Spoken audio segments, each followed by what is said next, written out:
বাংলাদেশের অন্তর্বর্তী সরকারের প্রধান হিসেবে শপথ নেয়ার পর ডক্টর মোহাম্মদ ইউনূসকে স্বাগত জানিয়েছেন মার্কিন পররাষ্ট্রমন্ত্রী অ্যান্টনি ব্লিংকেন। শনিবার সামাজিক যোগাযোগ মাধ্যম এক্সে তিনি এই স্বাগত বার্তা জানান।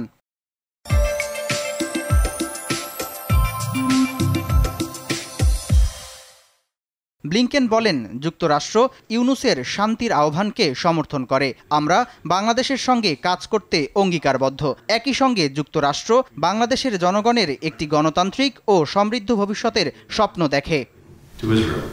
এর আগে মোহাম্মদ ইউনূসকে শুভকামনা জানিয়েছেন ভারতের প্রধানমন্ত্রী নরেন্দ্র মোদি। মোদি বলেন, দ্রুত আমরা স্বাভাবিক অবস্থায় ফেরার আশা করছি। হিন্দু সহ অন্যান্য সব সংখ্যালঘুদের নিরাপত্তা নিশ্চিতের কথাও বলেছেন তিনি। তাছাড়া বাংলাদেশের নতুন অন্তর্বর্তী সরকারকে স্বাগত জানিয়েছে চীন ও ইউরোপীয় দেশগুলোর জোট ইউরোপীয় ইউনিয়ন। তারা সবাই সুষ্ঠু গণতান্ত্রিক পরিবেশ ফিরিয়ে আনতে ও পারস্পরিক সহযোগিতা বাড়াতে একসঙ্গে কাজ করার আশ্বাস দিয়েছে। সামদানি প্রত্যয়, RTV।